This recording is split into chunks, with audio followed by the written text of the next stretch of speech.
Welcome to GB News. I'm Miriam Cates. I'm here at the ARC conference in London, and I'm delighted to be joined for this interview by Laoise de Brún, who is a barrister and also the founder of The Countess, which is a think tank in the Republic of Ireland. Laoise, thank you so much for joining me this afternoon.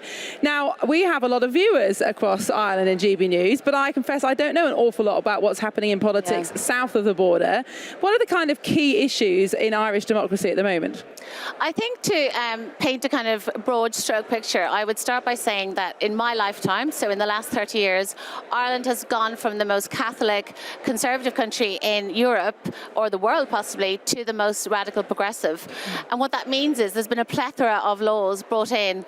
Many of them weren't voted on, there was no consent for it, there was no mandate, there was no consensus, and they've just been shoved in top down onto the people. Namely, we have the most permissive, radical gender self-ID laws, where any man at any moment can fill out a form, get it notarized, and he becomes a woman for all purposes.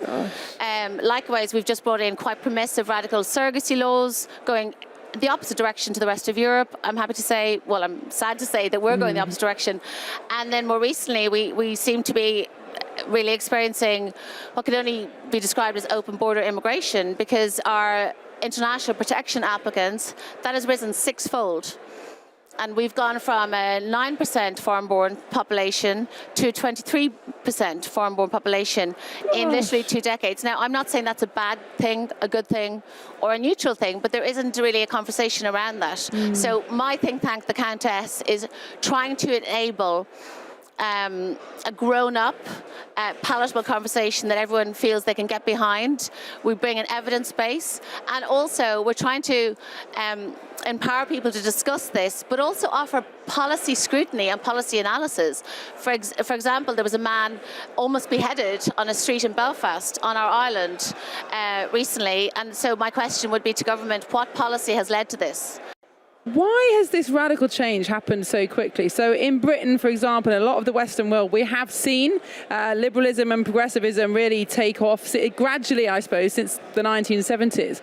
But like you say, in Ireland, you've been much more small c conservative and traditional for much longer, but then seen a much more rapid shift. What were the political factors behind that drove such a rapid transformation? Well, I think I'd probably start with culture. So, like other parts of the world, there was a child sexual abuse scandal within the Catholic Church in Ireland. But I would say the sense of betrayal and the hurt that Irish people felt was because of the management of that, how priests were moved around. And that twinned with the very strong social cohesive element that the Catholic Church had in Ireland at the time. I think there was a huge turning away from the church, and therefore the church has kind of lost its moral authority or its thought leadership in that regard. And then, so I think there's a vacuum that's set.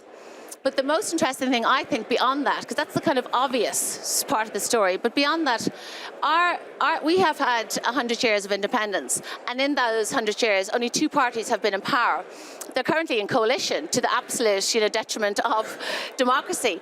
But because their origin stories date back to the War of Independence and partition, they didn't come from a theoretical framework of left and right. So they came from whether or not you agreed with the 6 counties being given to the British or not. And so they were very malleable and easily able to just go with what was the normative culture. So historically, obviously, quite conservative, quite Catholic. And then they have just drifted almost imperceptibly to the left. In opposition, challenging each other, having these debates in public. They just all got swept along with the tide. And also now, because they're in coalition and they rotate Taoiseach, I mean, you couldn't make this stuff up.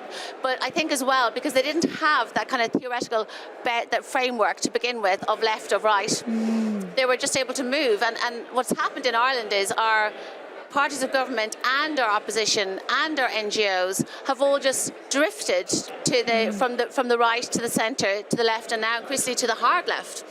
And all of that's been managed by media who really tightly manage the official narrative. So, for instance, I'll give you 2 examples. With trans, that was brought in, those laws were brought in through a sort of drip of first-person accounts, to like really elicit sympathy. Why wouldn't you help these poor people? They're so vulnerable. nobody at any point joined the dots about how this would impact women's rights, women's sex-based rights, or child safeguarding. We saw the same thing with surrogacy recently, where it was like, it's just another way to have a family. So these kind of vapid slogans are put out there, and they don't tell the real story. And then the laws are passed. Quite often in this upper house, we have two houses, they'll be guillotined in order to push them through and push them in. And maybe it could be years later before anyone really realises the unintended consequences of that law. Yeah, and we've seen similar in the UK, for example, with the Gender Recognition Act. So you're saying that the elites in Ireland have an interest in these kind of liberalisations. They've pushed through these progressivism. What evidence have you got that actually the population as a whole, or at least a large section of it, is not comfortable with this change? Well, actually, funnily enough, if you ask the Irish people what they really feel about their mother or about the family or about their values, they're willing to tell the political elites. So I have 3 data sets on that. The first one would be the referendum that we were part of. We led a grassroots campaign against the government constitutional amendments. And those two were, one of them was to collapse the constitutional meaning of the family, because in our constitution, we've written constitution, is based on marriage. The government wanted to bring in a novel term in law, comes from European immigration law, the term durable relationship. So they were trying to amend our constitution to include based on marriage plus durable relationship. I mean, collapsing the meaning. And then the other one, which was very dear to my heart, our constitution says, and thank God still says, that the state recognises by her work in the home the work that a woman does, without which the common good could not be achieved. So I felt, as a mother of 3, and and I think a lot of mothers feel like this, that how beautiful for a constitution written in 1937 to recognise my on-scene work in the home. Yeah. And so in that referendum, and we were, on the ground in over 6 weeks in 40 locations, and it was really David and Goliath, because it was not only the two parties of government, also Sinn Féin, the so-called opposition, and 34,000 NGOs. 34,000? Yeah, we have 34,000 NGOs in Ireland. That's another debate. That is, yes, but so basically about a week out, I remember thinking, I think we could win this. Wow. But I didn't expect a landslide. And on the day we were at the count, and all the government representatives just left the count in Dublin Castle with their tail between their legs. But it was a landslide. It was 74%. So when you ask the Irish people, the electorate, how do you feel about the family, the meaning of the family? How do you feel about motherhood and mothering? Because what the amendment was care in the home. Care was done in the home. I was like, I'm sorry, I'm not a carer. No, I'm a mother. What I do is mothering. Yeah.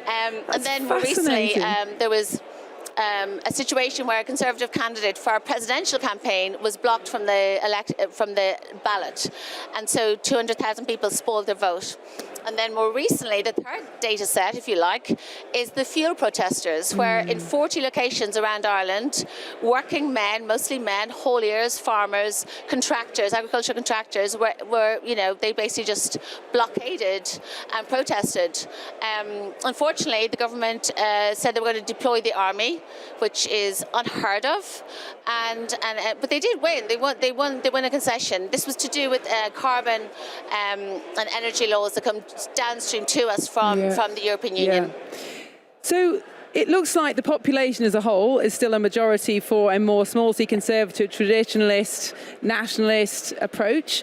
But at the moment, you're saying that there's no representation for those people, or not enough in Parliament. Is there a party that's emerging that can encapsulate those views? Is there the possibility that one of the establishment parties might shift direction? What hope is there for this democratic expression? This is the endless debate between all of us, all of the, what I call dissidents, really. Yeah. So there's 2 small parties. They're doing well. One is called Independent Ireland, and the other is called Aontú. And Aontú is a breakaway party from Sinn Féin.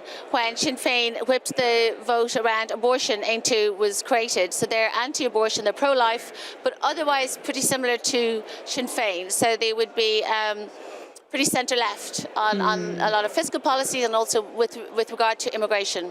So I think that is probably, maybe it would impede them in the polls. And also, I would say as well, the fact that they shop front and their main pillar is abortion. Like Irish people voted in a referendum to pass access to abortion, controlled access. So what I'd love that's to a see, recently settled issue, I suppose. yes, Yeah. it is really settled. However, what's happened just only the last few days, Miriam, is that the Irish government has betrayed the electorate by scrapping the 3-day wait. So the 3-day wait was part of the package that was sold to the electorate. Yes. I mean, I have colleagues in the Countess who canvassed, who went door to door for pro-choice. But they said they feel so betrayed because they had people with tears in their eyes. And they were saying, well, I'll do this, but, it's so hard for me to vote in this way. But they were doing it out of compassion for women. I mean, so many people in Ireland felt this should only be rare, legal, safe, legal and rare. And now what we're seeing is that the government are just pushing that goalpost.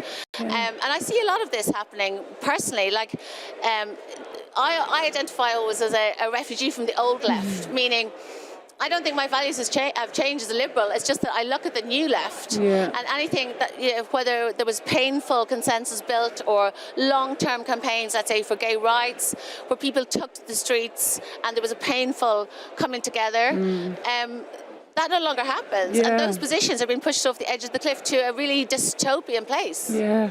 Fascinating. Laoise, I'm so sorry, we are going to have to leave it there. It was absolutely fascinating, really interesting to see the parallels and the differences between what's happening in the UK. Laoise, thank you so much for joining me on GB News.